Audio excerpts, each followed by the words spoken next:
Sejam todos bem-vindos em nosso canal para mais um estudo. Hoje nós iremos estudar sobre a cura de um paralítico de Cafarnaum. O texto é lá em Marcos capítulo 1, versículo do 1 até o de número 12. Capítulo 1 até o de número, capítulo 2, versículo 1 até o de número 12. Esse texto, ele também tem um texto parecido lá em livro de Lucas, capítulo 5, versículo 17 ao 26. Por quê? Nós temos 3 evangelhos sinópticos. O que é sinópticos? Sinóptico significa parecido. Então, alguma coisa que tem em Mateus, tem algo parecido também, né? Lá em Lucas. E às vezes tem algo que está inserido em Marcos, e tem também a mesma coisa lá em Lucas, ou também lá em Mateus. Então, por isso que tem às vezes tem essa parecidos, né? Então, evangelho sinóptico significa parecido. Nós temos 3 evangelhos sinópticos, né? Dos evangelhos sinópticos nós temos 3. Mateus, Marcos e Lucas. Mateus foi escrito para os judeus, Marcos foi escrito para os romanos e Lucas foi escrito para os gentios ou também os gregos, tá bom? Falei literalmente também que João não tem muita correlação com os 3. Então João ele foi feito para a igreja. Aonde foi feito? João fez o seu evangelho da sua casa em Éfeso, tá bom? Bom, vamos lá então para o estudo de hoje. Você que ainda não é inscrito no nosso canal, se inscreva, ative o sininho, né? Dê o seu like se você gostou. Se você não gostou, você dá também um joinha, tá bom? É muito importante para nós. E também faça o comentário, se você já ouviu algo parecido, se você não viu, ou até mesmo algo para poder corroborar com o nosso estudo aí, tá bom? Às vezes não, a Bíblia, né, ela já é revelada pelo Espírito Santo. Então, eu tenho que pedir a Ele para que Ele me revele a verdadeira revelação. Pessoas dizem, não, a Bíblia, Deus me deu uma revelação nova. Negativa, ela já é revelada. Nós temos que estar em sintonia com o Espírito Santo para podermos entender. Tá bom? Então, Marcos capítulo 1, versículo do 1 até o de número 12. Vamos ver então o que diz aqui o texto. O título é A Cura do Paralítico de Cafarnaum. Cafarnaum é uma cidade marítima. Cidade marítima, ela fica ao norte de Jerusalém. Fica ao norte de Jerusalém. E vamos lá então, o versículo 1. Dia depois entrou Jesus de novo em Cafarnaum, e logo correu que ele estava em casa. E logo correu a sua fama que ele estava em casa. Bom, Jesus tinha voltado do seu ministério da Galileia, descrito lá em Marcos 1, 38 e 39. Ele estava de volta na sua própria cidade. Nos diz lá em Mateus capítulo 9, versículo 1, que ele está de volta em casa. E como a notícia havia se espalhado rapidamente, muitos ouviram que ele estava na sua própria casa. Então, que casa é essa? Né? Nós poderíamos saber, mas que casa seria essa? Casa de Jesus? Casa de Pedro? Algumas pessoas dizem que seria a casa de Pedro, né? Lá em Cafarnaum, que é a sinagoga de Cafarnaum, destruída hoje, né? Na época, a casa de Pedro mais ou menos uns 500 metros, mais ou menos, né? Da sinagoga até a casa de Pedro, onde hoje existe em cima da casa de Pedro, né? Existe ali uma igreja de São Pedro, uma igreja católica. Mas aí, voltando ao texto, casa. Então, veja bem, se nós analisarmos o texto lá de Mateus 4,13, diz assim, e deixando Nazaré, foi habitar em Cafarnaum, ou morar em Cafarnaum, cidade marítima, nos confins de Zebulon e Naftali. Então, veja bem, Jesus agora está voltando na sua cidade. A primeira vez que Jesus estava na cidade, aconteceu o primeiro grande milagre, né? Que foi lá em Caná da Galileia, que quando ele estava em Caná da Galileia teve o seu primeiro milagre, e agora souberam-se que que ele estava em casa, foi para a casa de Jesus uma grande multidão. Por quê? Porque o primeiro feito dele, o primeiro milagre, teve muita gente, e isso sabe que aonde tem, até nos dias de hoje, onde Deus começa a operar em algumas denominações, todo mundo corre para lá, né? Só que antigamente era por causa de Jesus, e hoje é por causa de alguns líderes, né? Não estou falando contra ou mal de quem vai e quem não vai, tá bom? O versículo de número 2, a parte A.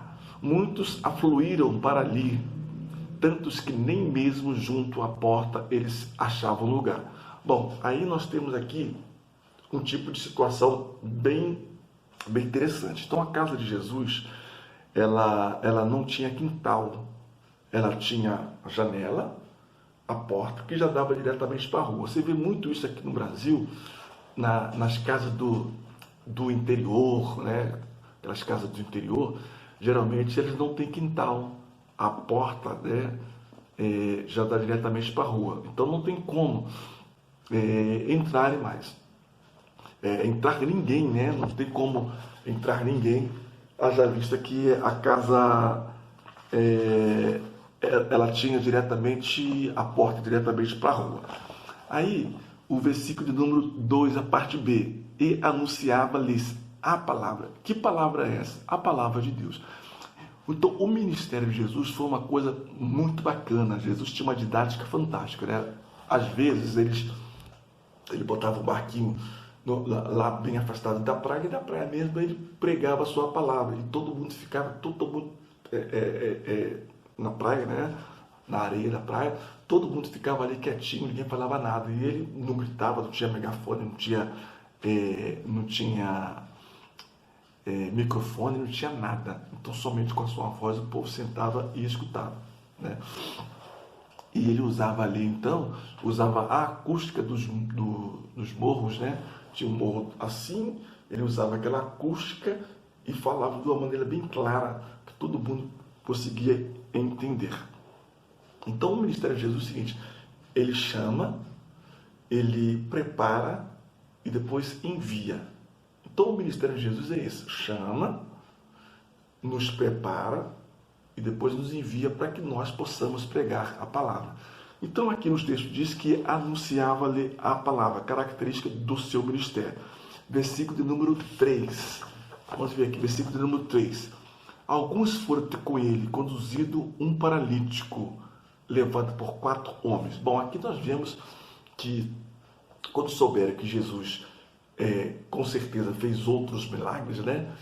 As pessoas pensaram: olha, vamos levar esse paralítico, nosso amigo, né? Com certeza deveria ser amigo desses 4 homens, esses 4 homens de fé. Olha, vamos levar até Jesus, porque sabemos que Jesus pode fazer alguma coisa por você. Vamos lá. E levaram esses 4 homens de fé, levaram até Jesus. Verso de número 4. E não podendo aproximar-se dele, de quem? De Jesus, por causa da multidão, descobriram o eirado no ponto correspondente ao que Jesus estava, e fazendo uma abertura, baixaram o leito em que jazia o doente. Bom, outra coisa atípica. Então, eles tentaram entrar, não conseguiram entrar. Aí nós observamos 2 coisas distintas. Então, a casa de Jesus tinha uma escada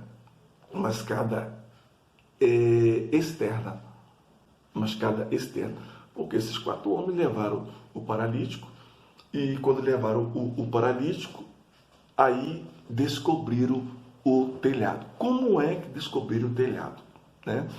Que telhado era esse? Era laje? Não. Lembra que antigamente tinha as casas de estuque, né? O que é a casa de estuque? Era uma parte de bambu, né? Entrelaçada, depois jogava-se barro, né?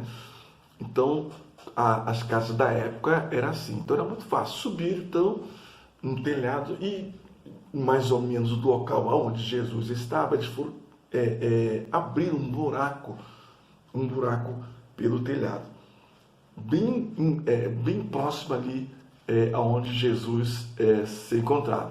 Então, algo interessante, eu vou ler aqui uma coisa legal, né? Então, a tarefa agora era de passá-lo pelo telhado, que era normalmente plano. Bom, tinha vigas de um lado para o outro e madeira transversais, sendo entrelaçada com caibos, no topo dos quais se colocava uma fina camada de barro ou argila, misturada com palha, tratada e enrolada. Então, como era, vamos ver aqui, então a casa de Jesus era desse tipo, desse telhado. Desculpa. Como é então que as pessoas souberam e como foi bastante pessoas para lá? Bom, aí, como era a comunicação? Não tinha telefone, não tinha orelhão, não tinha celular, né? Não tinha telefone, ou poderia ser de orelhão ou celular na época. Como era a comunicação? A comunicação era em cima dos telhados. Avisava, ei, ó, Jesus está em casa. Ia avisando um para o outro, aquela forma toda. E foi para ali uma grande multidão. Chegaram, destelharam bem no local onde Jesus estava ali. Tá bom? Aí o versículo de número 5. Vendo-lhes a fé, Jesus disse ao paralítico, filho, os teus pecados estão perdoados. Aí veja só, então no momento que os quatro estavam descendo, o paralítico, Jesus olha para o paralítico e fala assim, filho, perdoados estão os teus pecados. Aí o versículo 6 e 7 diz assim, mas alguns dos escribas estavam sentados ali e arrazoavam em seu coração. Por que ele fala desse modo? Isto é blasfêmia. Quem pode perdoar pecados senão Deus? Bom, as pessoas que estavam ali estavam preocupadas em pegar Jesus em uma situação e não propriamente dita de ver a cura daquele homem. Ó, quem pode perdoar pecados? Filho, perdoados estão os teus pecados. Então as pessoas não estavam interessadas na cura daquele homem, e sim estavam interessadas no que Jesus falou. Então Jesus, conhecendo o pensamento, lendo a mente das pessoas que estavam ali, e logo em seguida ele falou assim, do 8, né, do 8 até 11, Jesus percebendo, logo em seu espírito que ele estava pensando, ele disse, olha, virou para as pessoas que estavam pensando algo assim, falou assim, olha, eu não só tenho poder para perdoar pecados, virou para o paralítico e disse, a ti te digo, toma a tua cama, toma a tua esteira e anda. É uma ministração de que logo em seguida esse homem saiu curado e seguiu o seu caminho. E Jesus, uma coisa interessante também, é que Jesus sempre fala, ó, não conta para ninguém, né? Como nós somos pessoas curiosas, né? Nós sempre contamos e testemunhamos das coisas que Jesus fez por nós, né? Jesus sempre faz algo tremendo por nós. Aí nos diz então que esse homem foi curado e saiu espalhando aí essa notícia de que Jesus havia curado ele. Jesus não só tem o poder de perdoar pecados, como também tem o poder de curar, não importa qual seja a tua enfermidade, tá bom? Jesus é o mesmo ontem, hoje e será eternamente, tá bom? Vamos agradecer a Deus por essa ministração. Senhor, em nome de Jesus, obrigado por tudo que o Senhor tem feito por nós, pela salvação em Cristo Jesus. Pedimos a Ti, Espírito Santo, que o Senhor continue nos revelando já, uma palavra já revelada por Ti, Espírito Santo. Que possamos entender cada dia a Tua palavra.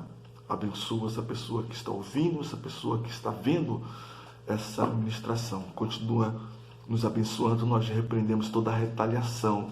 Eu quero abençoar a vida dessa família, do meu irmão, da minha irmã, que está ouvindo e vendo essa ministração. Tome tuas mãos para a glória do Teu nome.